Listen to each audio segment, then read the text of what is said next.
2年半ぶりにまたボルネオの森にやってきました。今回の目標は1人1つのバッグ、食料も火種も持たずに15日間生き延びることです。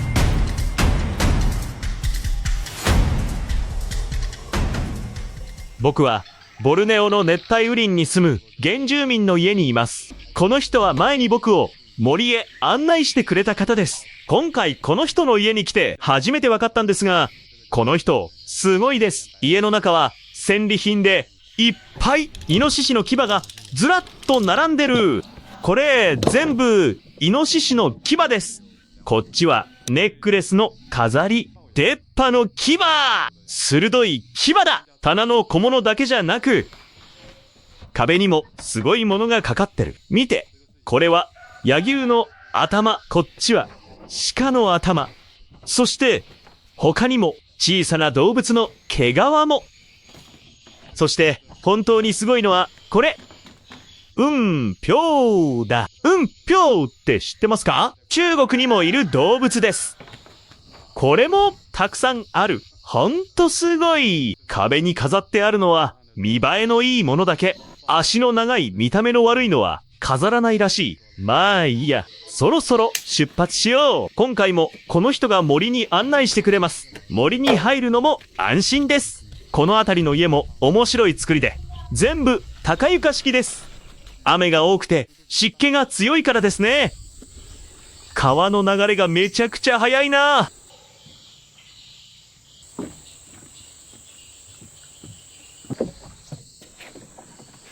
さあ、準備完了。ここは東南アジアの赤道にある島です。アジア最大の熱帯雨林があります。動植物がとても豊かで自然がまだ壊されていません。僕が向かうのはその森の奥地です。カヌーでも2時間半かかります。ここがまさに僕の15日間のサバイバル挑戦の場所です。着いたぞ。ここが本当のジャングルの奥地だ。周りは何十キロも森ばかり。どう？この場所見覚えある？そう、前にも来たことがある。今回はちょっと違うことをやってみるつもりだ。今回こそ本当の意味での挑戦だ。道具は全部紹介しないけど、だいたい前と同じメンバー。でも今回は小さいナイフと雨よけシートを持ってきた。やっぱりこの天気は信用できないから非常用だ。備えあれば憂いなしでしょ。前のシェルターを見に行こう。まだ住めるかもしれない。あれ、上流の水はそんなに濁ってない。結構澄んでる感じだ。どうやら雨水が減ったみたいだ。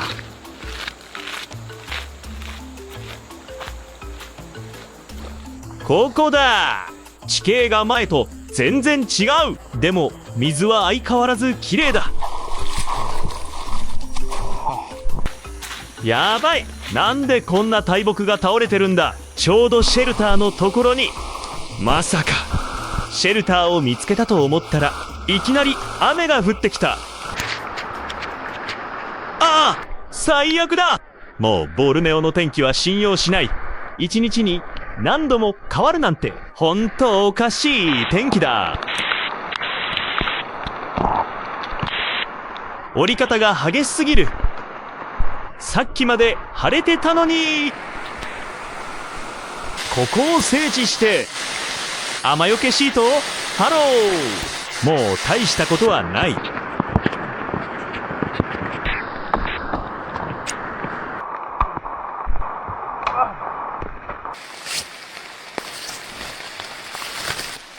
ああ、参ったよこのクソ天気には。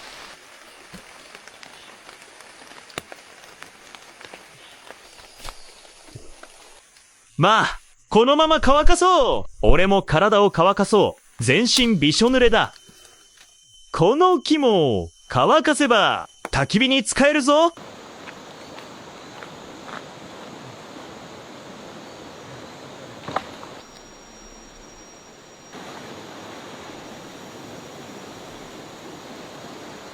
おい、どういうことだよ。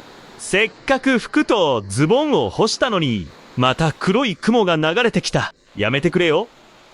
今干したばかりだぞ。くそ。また始まったよ。マジかよ。くそ。雷まで鳴ってるよ。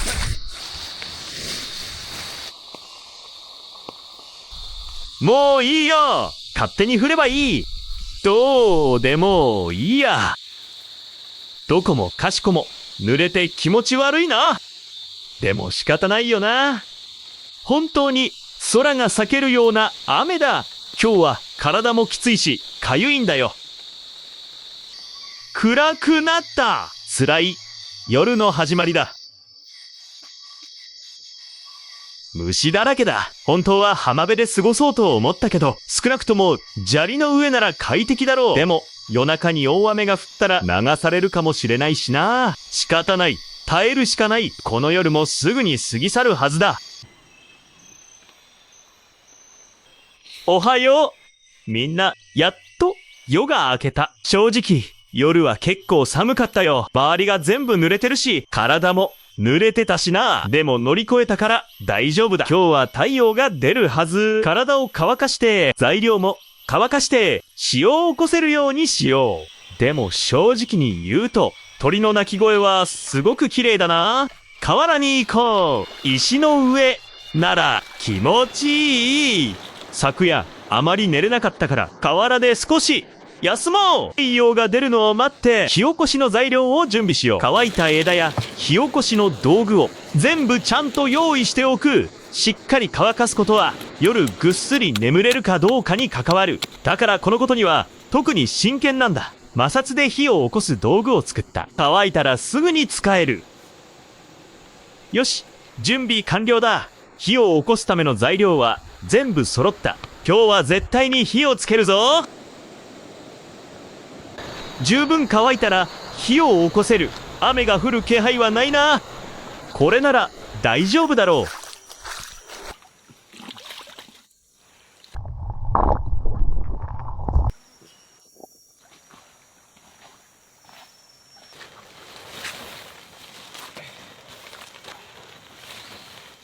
地面を軽く片付けたらキャンプらしくなってきた。小さなベッドがあれば完璧だな。でも今はベッドを作る余裕はない。まずは食べ物を探そう。食べ物に関してはこの熱帯雨林では一番困らないだろ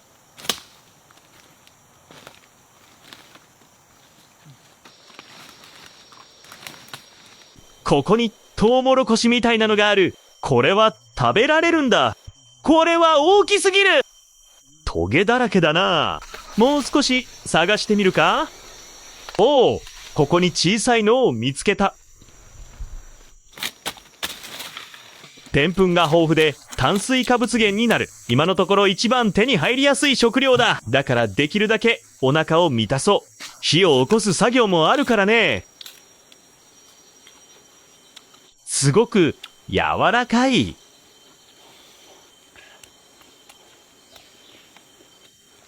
ここにも大きな塊がある。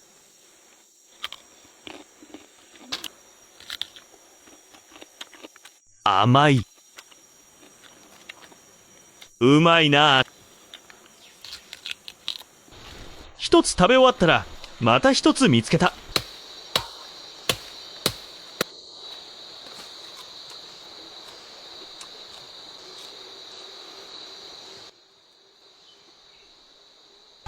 もう十分乾いたし火を起こせるはずだ。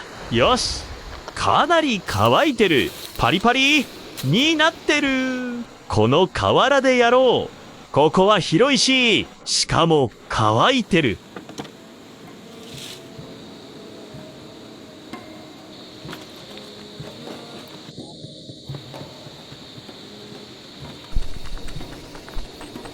木が硬すぎるみたいだ。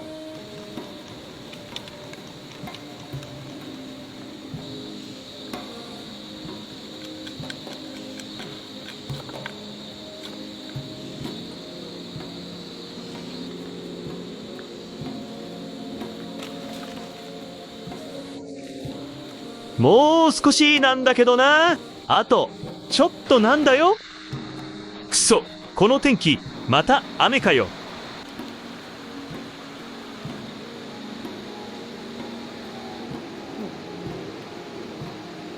火のことは明日にしよう。一日中動いて体がベタベタだ。もういい。シャワー浴びるわ。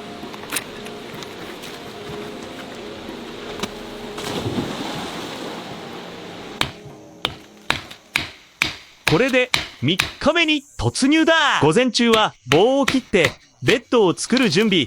火起こしは午後にするつもりだ。材料をもう少し乾かそう。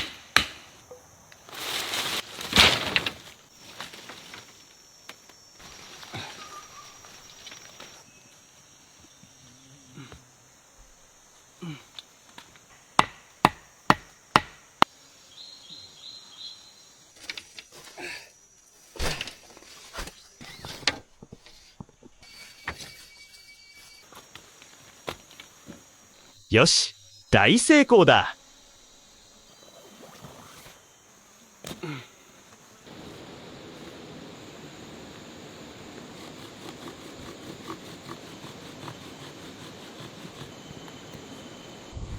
やっぱり弓切り式の火起こしは使いやすいな。この木くずを見てみろ。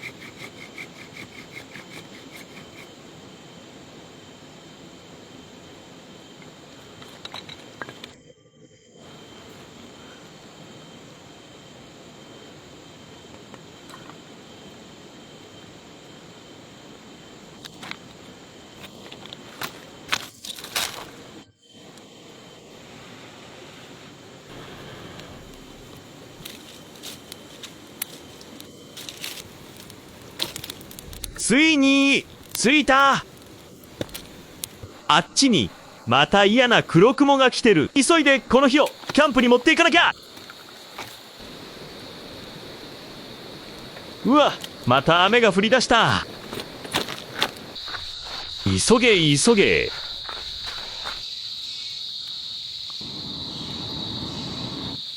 やった。俺の火は消せないぞ。うわー、本当に雨が降ってきた。しかも結構強い雨だ。本当にこの雨具を持ってきてよかった。気持ちいい。ベッドに横になって雨に濡れずに済む。こっちの焚き火もちゃんと燃えてる。雨が止んだ。本当に気持ちいい。火もちょうど屋根の下にあって体を少し低くすれば煙もあまり来ない。あそこ隙間があるだろ。行こう。水路に行って何か食べられるものが取れるか見てみよう。ちょうど火もあるし、道は少しぬかるんで滑りやすいな。それ以外は特に問題なし。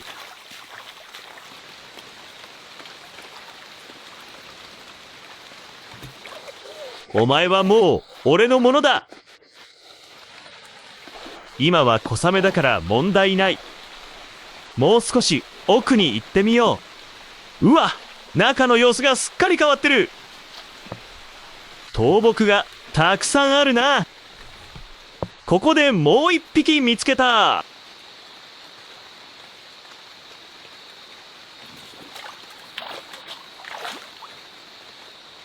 よし、完璧だ。焼いて焼いて。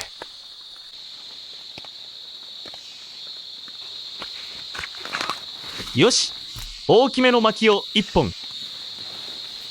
この太いのを燃やしておればいい。そうすれば薪が増える。ここは本当にぬかるんでるな。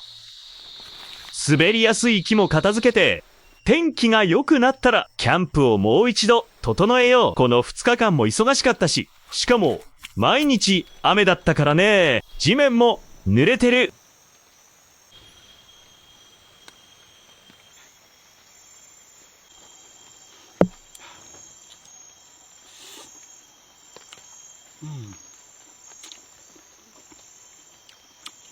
やっぱりこの味だ。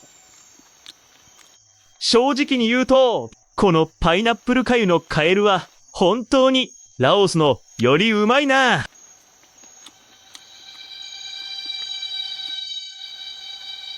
なんだこれ。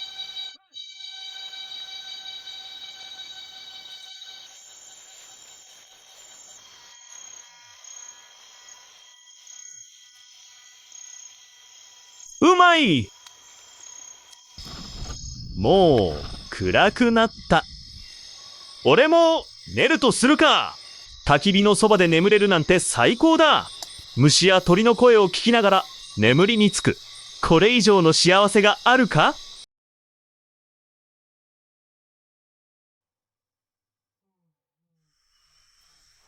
おはよう。気づいたらもう4日目だ。昨夜は本当にぐっすり眠れた。ベッドも焚き火もあって、テントもある。理想的なキャンプ地だな。さあ、起きよう。ぼーっとしてないで、やることをやろう。虫を取り除いて、いいように当てて乾かそう。きっと、すぐ乾くはず。6から7まで小くらい落ちてきた。十分だな。このロープで罠を作るには少し太い。芯を抜けばちょうどよくなる。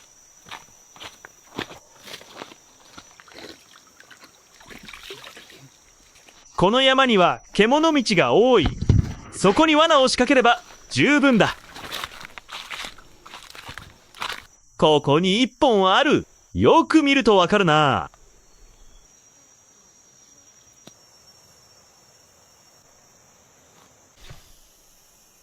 この首の罠は動物が通ると首にかかってどんどん締まっていく。数回もがけば息絶える。うわ、これありか。うわ、気持ち悪い。罠を仕掛けてたらアリ塚をついちゃった。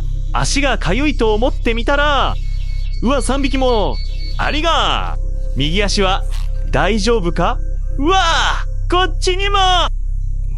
ほら、アリだアリ。これはお前のだ。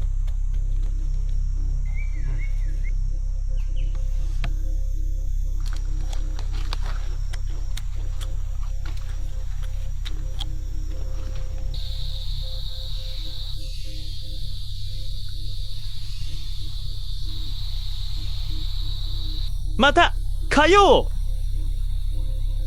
くそー。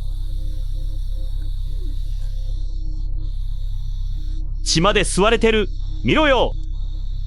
傷は、ここだ。この虫は、麻酔効果があるみたいだ。噛まれても全然感じない。痛くも痒くもない。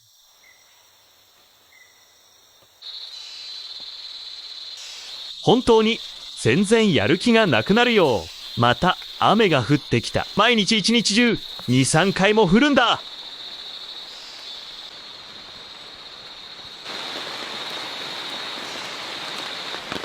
まあいいや。降ればいいさ。もう気にしない。今はもう大して影響ないし。アブに噛まれると血が固まらなくなるんだ。ずっと血が出てる。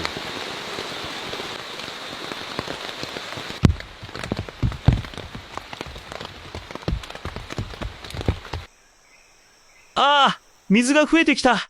この雨やばいな。目の前の小さな溝まで川になってる。外の大きな川なんて言うまでもない。でも生活は続けなきゃ。とりあえず、昨日の罠を見に行こう。なんか、映像がぼやけてる気がする。湿気が強すぎる。レンズが全部曇ってる。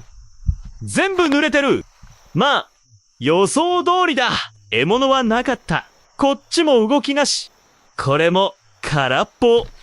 まあ、予想通りだな。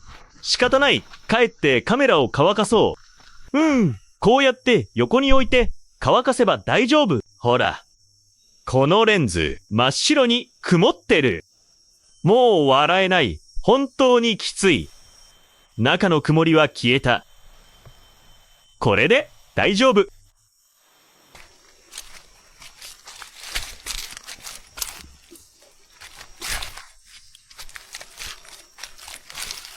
この小さな溝を見てみろ。もう完全に川になってる。なんだこれ。鳥だ。嗅いでみたけど匂いはしない。死んで間もないみたいだ。まだ食べられる。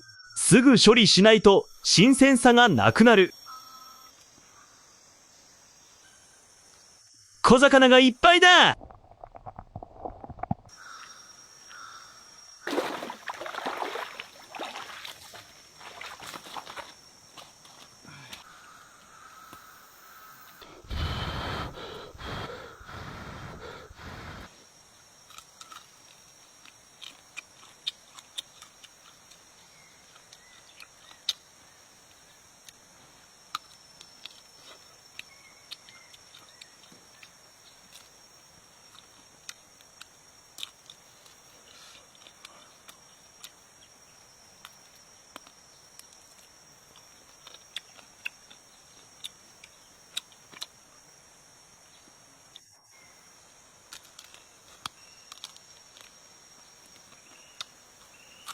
食べ終わった。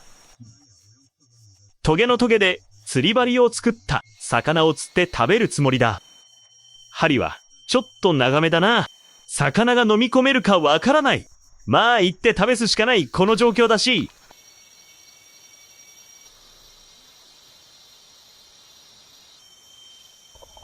魚がいっぱいいる。うわ、みんな食いついてる。でも魚が小さすぎるみたいだ。小さすぎて食いつけない。小魚が釣れないならもっと大きい魚を狙おう。もう一度試すしかない。大きいのが一匹見えたぞ。来た来た来た。うわ、くそくそ。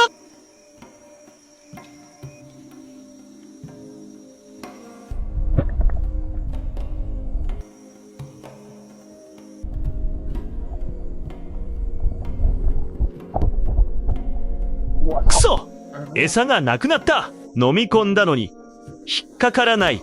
魚が多いのに焦るだけだ。我慢できない。でも座って待つしかない。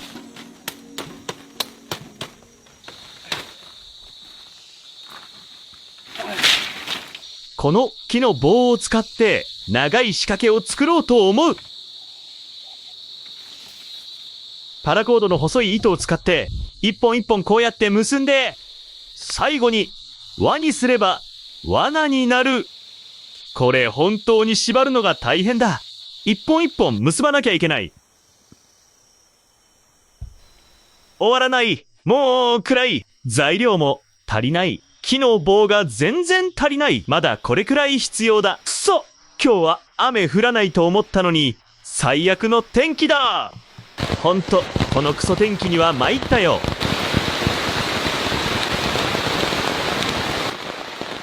この雨、もう人生を疑いたくなる。俺は一体何しに来たんだ。苦しみに来ただけじゃないか。入ってから今まで一日も快適に過ごせてない。しかもクロックスだし、足がもう水虫っぽくなってきた。指の間がただれて歩くのも辛い。どれだけ耐えられるかわからない。頼むから神様、もう笑わないでくれ。本当に限界だ。耐えられない。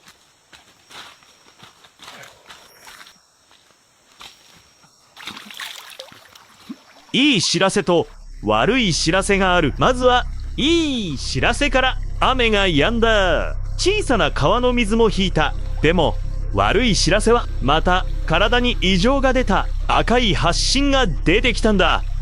これが何なのかわからない。ジンマシンみたいな感じだ。きっとこの最悪な湿気のせいだ。まあいいや、気にしても仕方ない。とにかく罠を見に行こう。作動してる。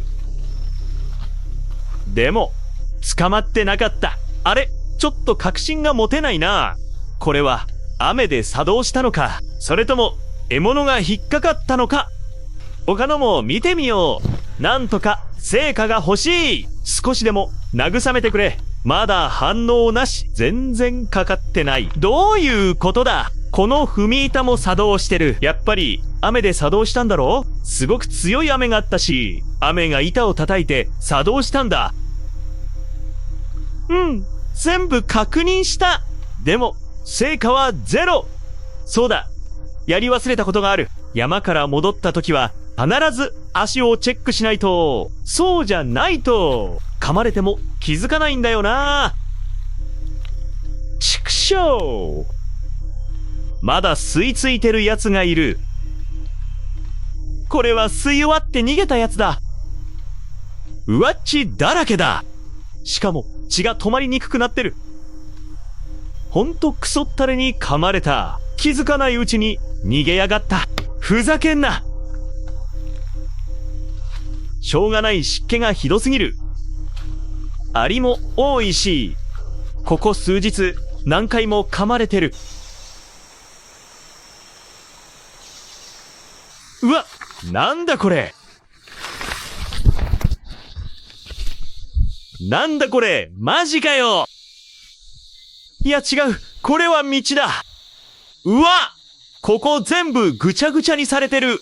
走ったらすぐ転んだ。クソ、靴まで壊れた。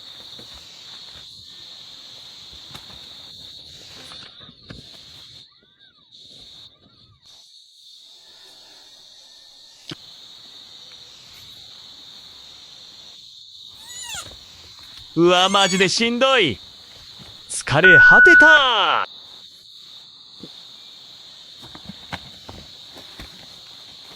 くそー。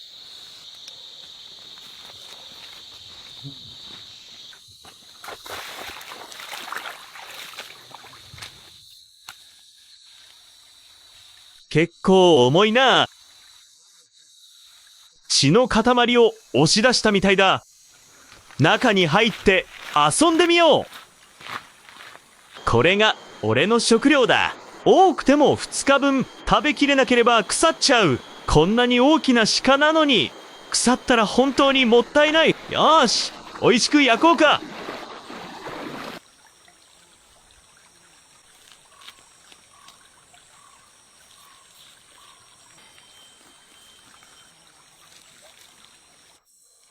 これはしっかり火を通さないと。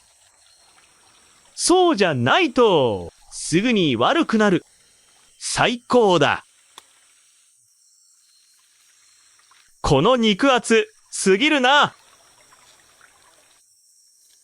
小さな肝臓を切り出して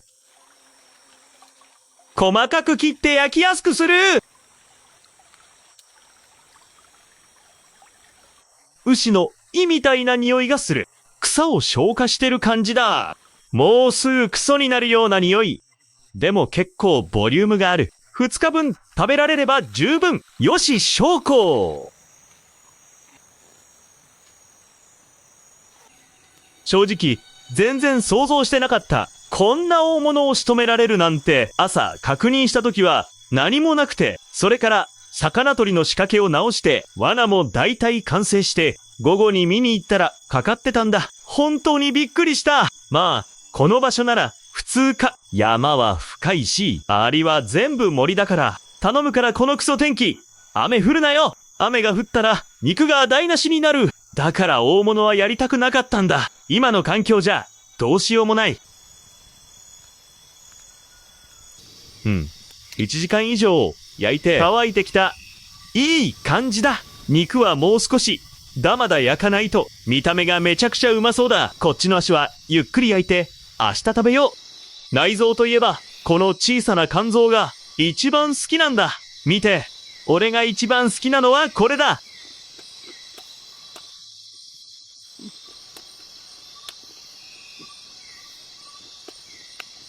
めちゃくちゃ美味しい。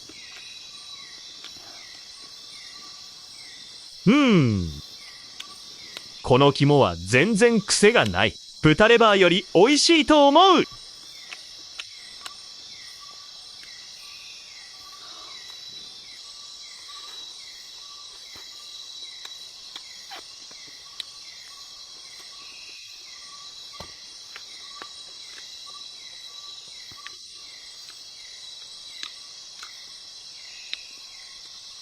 うわ、この肉も熱すぎる。切って焼こう。そうしないと中まで火が通らない。やっぱり中はまだ生だった。動物の肝臓は本当に良いものだ。ビタミンやたくさんの微量元素が含まれている。部族によっては大人にならないと食べられないものでもある。だから俺は特に肝臓が大好きなんだ。すごく満足だ。ああ、未来が楽しみだ。この間の苦労は無駄じゃなかった。本当に最高だ。もういいや。寝よう。未来はもっと良くなるよな。おやすみ。バグを開いて。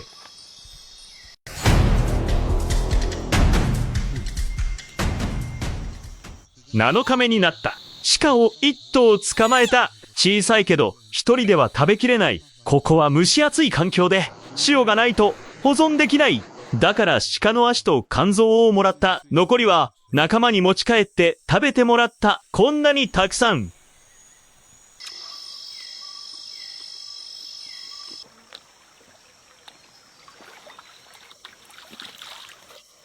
今日の罠は成果なし。だけどね、まだ朝ごはんがある。昨日焼いた鹿肉もある。完璧だ。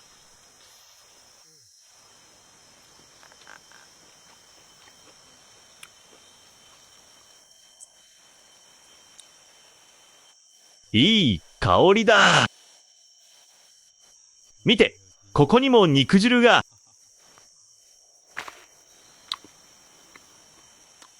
すごく美味しい。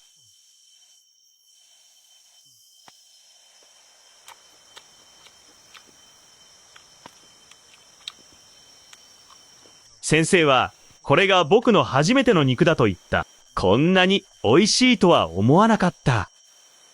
あ、違う違う。前にも食べたことあったな。こんな風に焼いて食べるのは初めてだ。ああ、この裂いた感じ。香ばしい。手で裂く鹿肉だ。全然硬くない。筋をたどって、この剣を噛み切ったんだ。もし牛肉だったら、簡単には噛み切れないだろうな。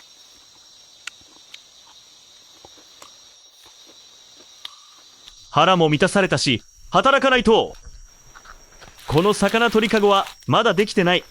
まだ仕上がってない。全体はもう完成している。あとは入り口だけだ。この罠はちょっと複雑に作った。一本一本棒を縛り付けて、しかも40に結んだ。だから時間がかかったんだ。仕方がない。見てるだけで頭が痛くなる。ちょっと休んでからやろう。少し考えよう。上の方に移そう。横が狭すぎる。しかも湿って滑る。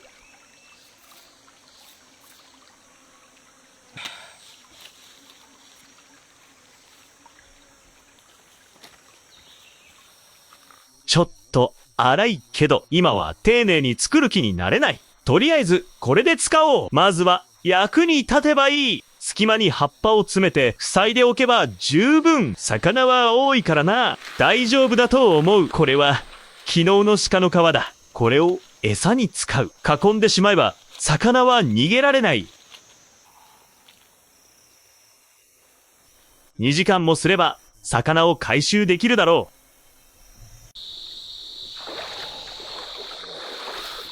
う。やばい、寝過ごした。急いで仕掛けを見に行こう。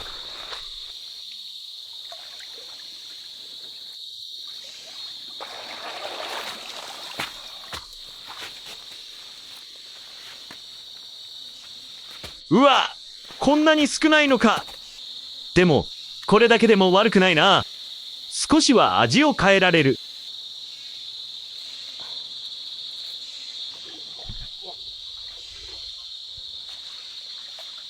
明日の朝はもっと期待できるといいな。さて、魚を焼香。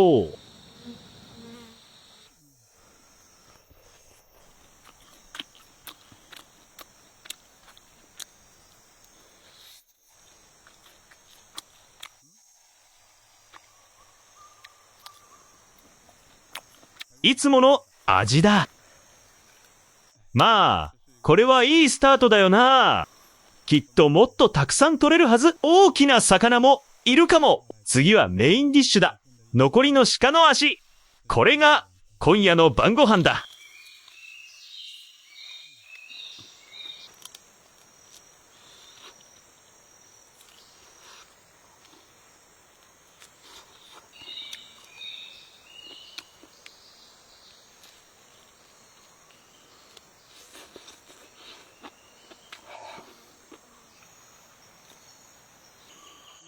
最後の食べ物を食べきった。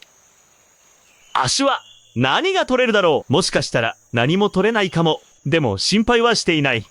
だってまだ仕掛けがあるからだ。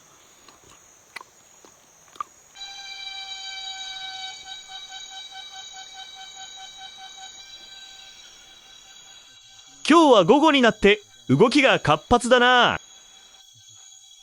いい感じだ。この声は山鳥の鳴き声だ。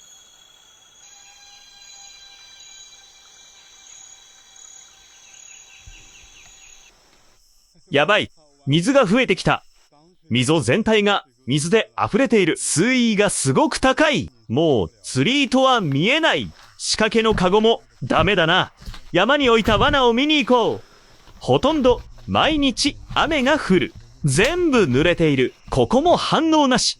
空っぽだ。バネ棒もそのまま。これは無駄だったな。次はこっちを見てみよう。まだダメか？いやー、待て。罠が作動してる。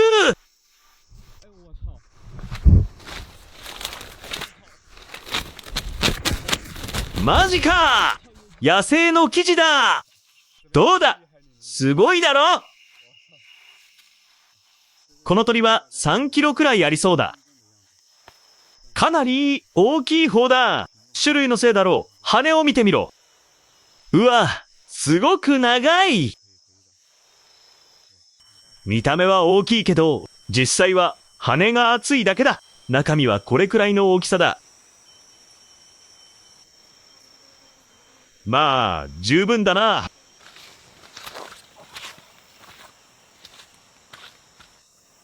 羽をむしって内臓を取り出す。慎重にやらないと。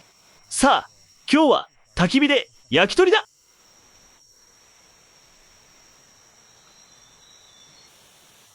野外で鳥を焼くのが一番の贅沢だ。見てるだけで美味しそうだ。今日は天気もいいし、雨も降らないだろう。まずは小さい串から焼いて食べよう。大きいのは時間がかかる。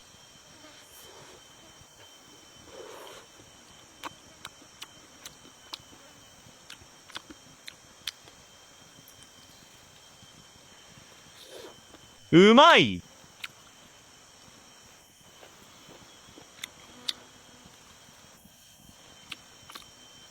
もしクミンや唐辛子粉があれば最高だな。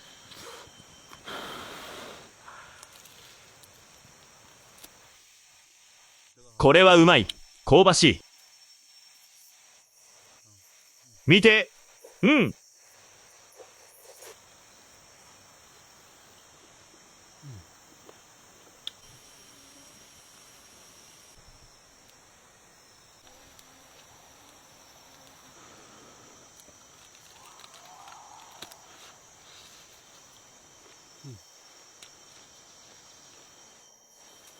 ここの鶏、正直に言うと、少し硬くて噛み応えがある。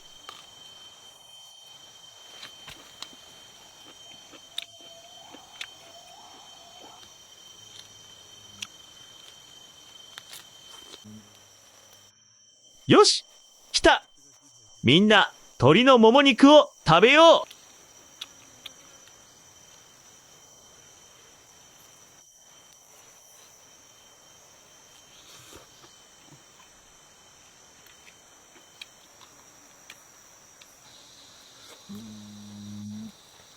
胸肉も美味しい。弾力があって噛み応えもある。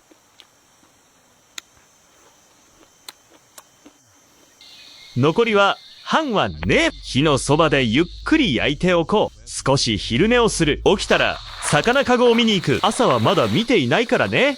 おお、まだ流されてない。中に何か入っているかな。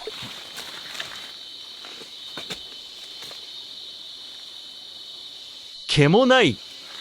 水位が上がったせいかな。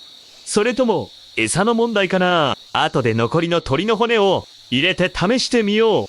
前にここで鳥の骨でうなぎを釣ったことがある。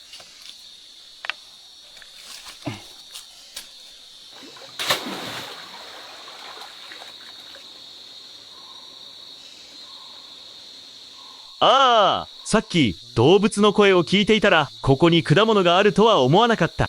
見える？ここにもあるけど、食べられるかわからない。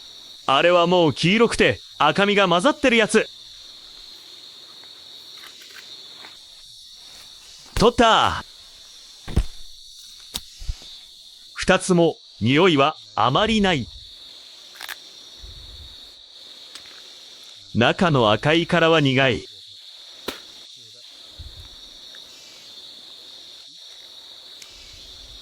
これは味がある。酸っぱい。やめておこう。試すのはやめよう。もしここで中毒になったら誰も助けてくれない。この皮は苦い。種は少し酸っぱい。食べないことにする。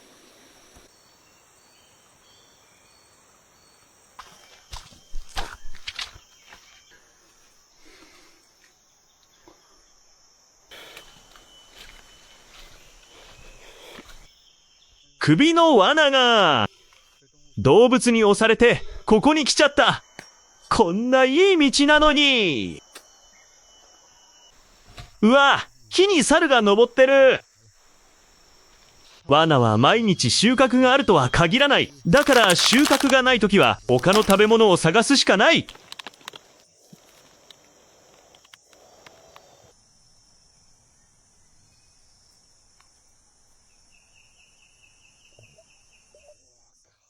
でかいのが1羽。こんなに大きなサソリ。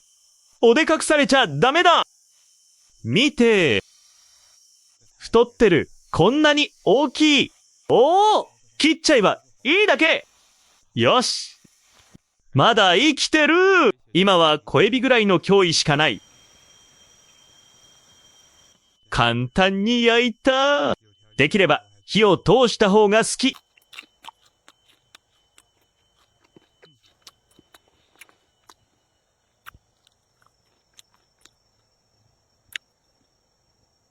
なんだこれ。舌を刺した。焼きすぎて少し苦い。仕方ない。もともとサイズが小さいから食べ物が一番豊富な環境といえば間違いなく熱帯雨林の罠状。収穫がなくても小さなサソリを捕まえられる。小さなサソリじゃ足りないけど魚取り用の罠もある。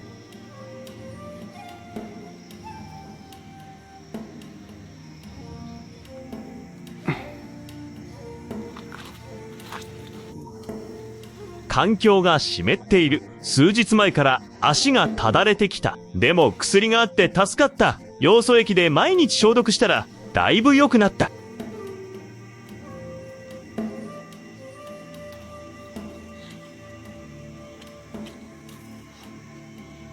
小魚を食べた後、また水路に借りに行った。言った通り、雨林は食べ物に困らない。ほら、またカエルを捕まえた。この場所ではずっと成長すればずっと食べ物がある。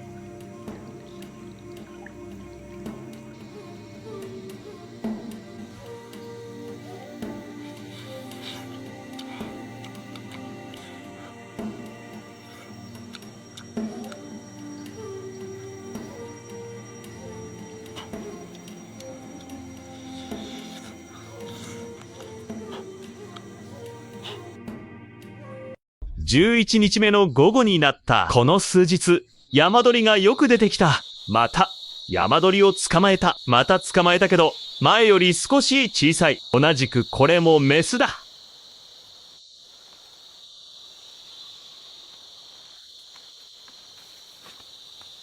おいおい、逃げるな、逃げるな。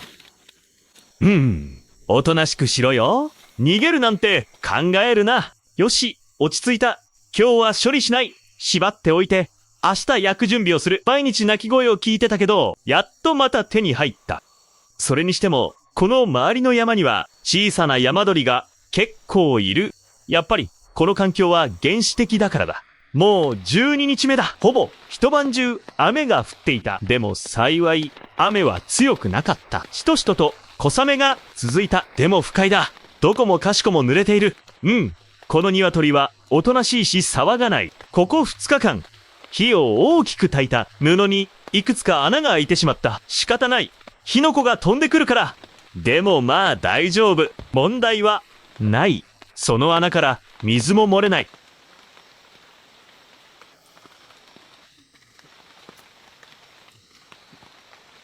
雨が止んだから罠を見に行こう。その後、鶏を焼香。しっかり休まないと。どこも湿ってる。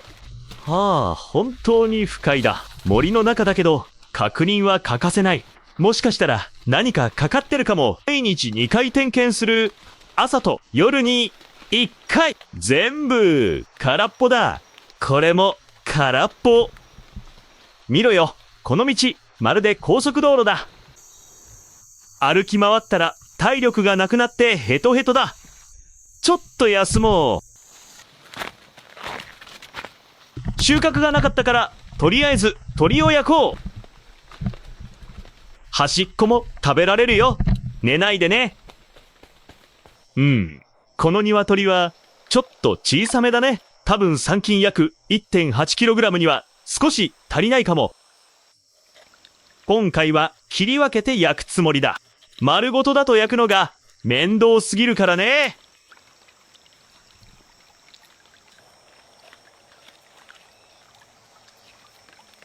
よし、これで1羽分になった。均等に分けられてるよ。焼きやすくなるね。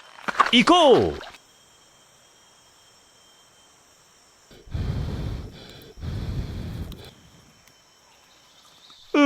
完璧だ。こうやって焼くのが正解だ。正直に言うと、もし条件が整えば、鶏のスープを一鍋作りたいんだ。でも道具がないんだよね。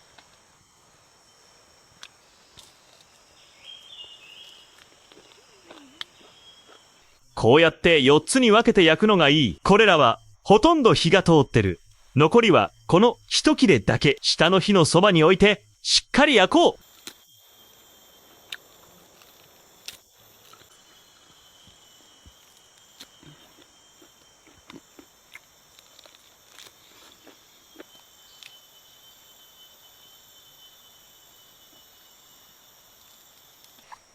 さあ、罠を見に行こう。最後の一本の縄だ。鶏の内臓を使って誘いの罠を作るつもりだ。これは君たちのご飯じゃないよ。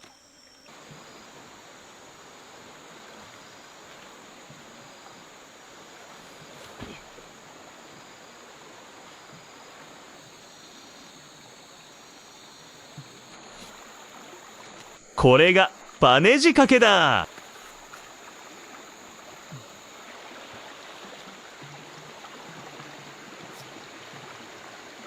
うまくいくかわからないけど試してみよう。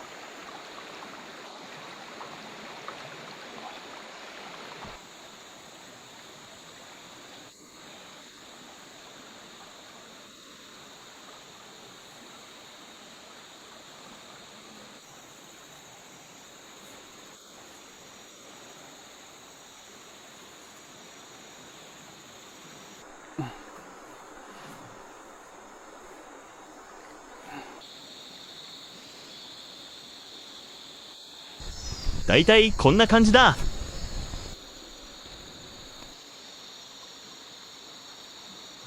この縄を隠しておこ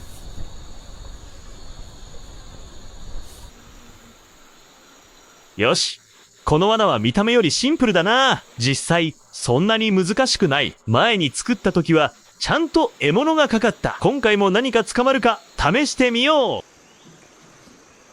全部ありだ。成果がなくても気にしない。この罠は昼間でも効果がある。昼間でも鳥とかが飛んでくるからね。まさかまた増水するとは。外に仕掛けた罠も流されてしまった。効果を出す前になくなったんだ。でもまだ焼き鳥が少し残っている。山に行って何か食べ物を探そう。今日はなんとかやり過ごせそうだ。そして14日目、仕掛けた罠は全然成果がなかった。だから水路で食料を探すことにした。意外な収穫があったんだ。最初は抑え込んだんだけど、その後ちょっとしたハプニングが起きた。今日は思わぬ獲物を手に入れた。七色の蛇を捕まえたんだ。この鱗を見てみろよ。光の加減で色が変わるんだ。まだ幼体の七色の蛇だな。素材を確認していた時にこいつが目を覚まして逃げようとした。考える暇もなく飛びかかって取り押さえた。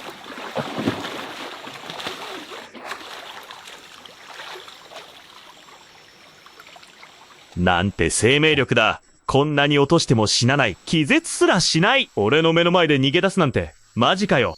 水たまりに潜り込んだ。しかも木の枝がいっぱい邪魔してる。出てこないのか？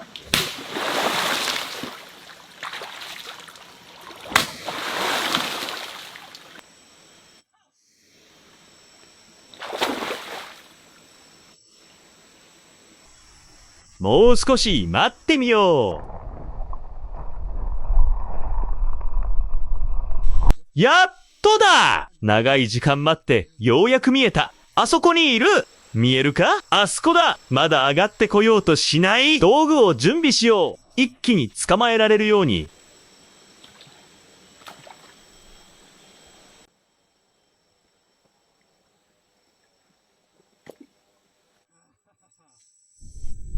捕まえた！これでもう逃げられないぞ。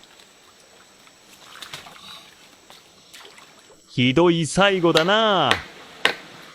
オッケー！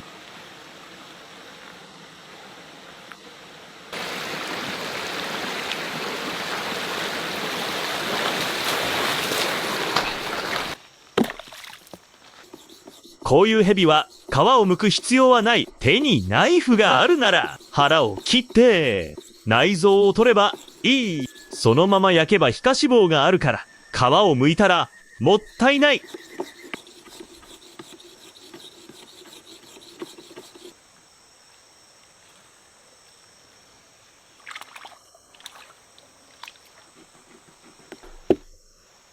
こういう食べ方が一番いいんだ。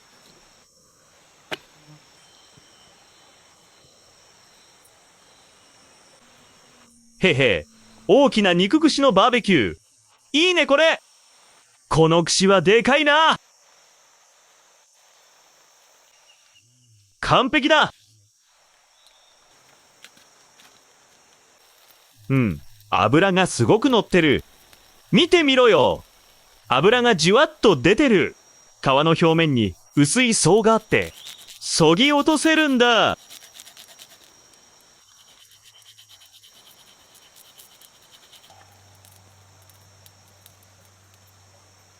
よし！全部焼けた。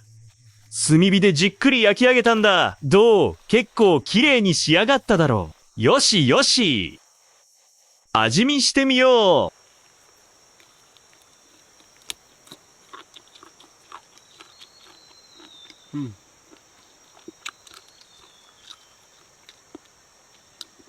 どうかな？おっと！噛み切った。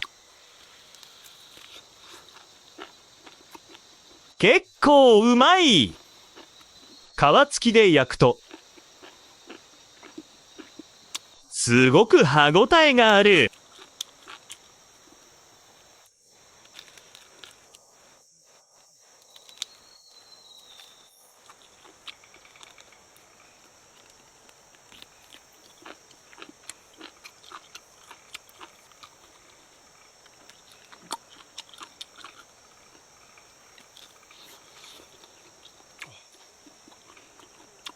うますぎて止まらない。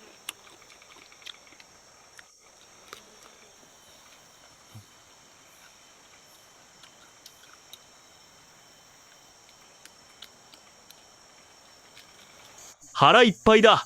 もう何もしないで静かに待つだけ。明日になれば帰れる。今日は最後の罠の確認だ。見終わったら帰る。これ折れてるじゃないか。反応もないし、なんでここで折れたんだ？まあいい。気にしない。やっぱり反応なし。こういうのは解体すればいい。小動物がここで死なないようにね。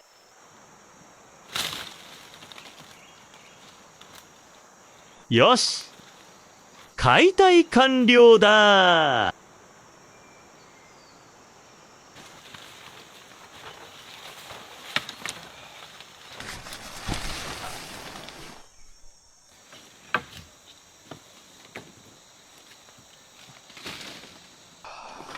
簡単に元に戻しておこう。これで大丈夫。最後のヘビ肉の串もある。これは持って帰れるな。火は必ず消していく。どんなに周りが湿っていても。じゃあね、行こう。外の川辺で船を待とう。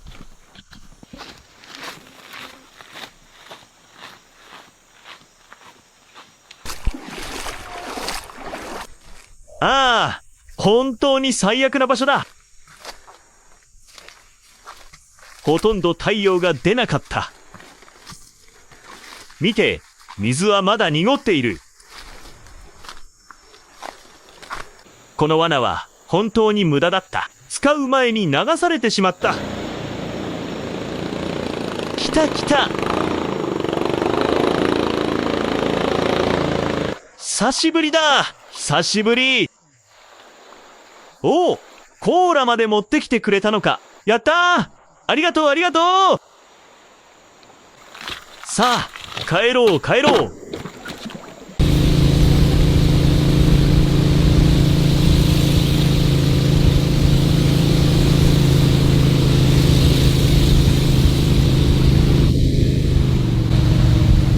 帰ろう。家に帰ろう。